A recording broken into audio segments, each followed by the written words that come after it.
This is the LIU Post Game Recap.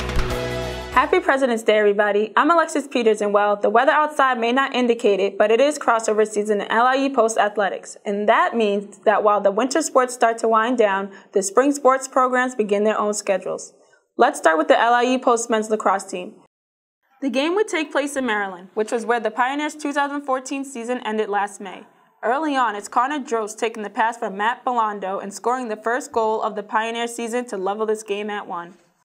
Second quarter action and the Pioneers lead it 5-2, but watch the magic that is Matty Bekaris, the beautiful swim, dodge, and he scores from the ground. Are you kidding me? Pioneers lead this game now 6-2. But the star of the game would be Belando, making his LIU Post debut. The junior attacker would put up 5 goals, including a hat trick in the third period of play. Here, he outruns the defense and fires a lefty shot past the Royals keeper. That's fine form from the Stony Brook transfer.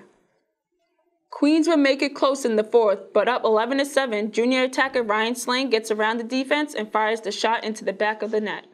Pioneers take this one by a final of 12-8. Goalkeeper Adam Winnie made 8 saves in the victory. Anthony Baradas and Chris Kayaza score a pair for the green and gold in the win. On Friday, the LIU Post indoor track and field teams competed at the Malloy Invitational, and once again, it was Mike Scott dominating in the 1-mile run.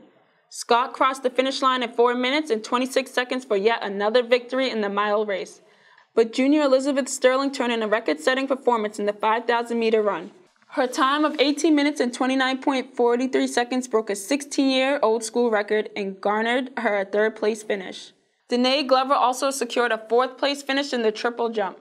On to the hardwood now, and both basketball teams face St. Thomas Aquinas on Saturday in pivotal East Coast Conference action, but both teams struggled upstate. The women's team went down 23-5 in the first half, but here trying to mount a comeback, it's Jessica Little knocking down a 3 from the corner. On the next possession, it's Kia Gibbs finding Little for a long-range 3-pointer, and that one's good too. Pioneers cut the lead down to 12 at this point. Now second half of a 13-point game, and Gibbs swings the pass towards Chelsea Williams. It's tipped, but Williams recovers and hits the trifecta to make it a 10-point game.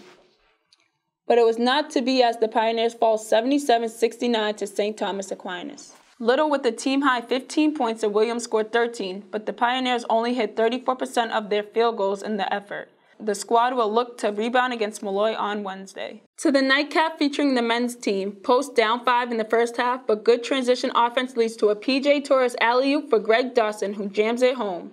Now Stack leads 31-26 with just over a minute to play in the first half. It's Jarrah Hall running the fast break and stuffing it with one hand. Now 39-38 in the second, it's Dotson flying through the lane for the slam dunk. Pioneers lead 40-39. But the Spartans would retake the lead and not give it up. Even though Dotson dunks it here to make it a 2-point game, Stack goes on to win 68-64. Dotson and Tyon Williams have 15 points each in the losing effort, as LIU Post falls to 7-8 in conference. Here's what's happening this week. The Pioneers basketball squads travel to Rockville Center to resume a rivalry with Malloy on Wednesday. Check back on Friday for highlights of the action from Quayle Gymnasium. And that will do it for all of us here at the LIU Post Game Recap. I'm Alexis Peters, and see you next time.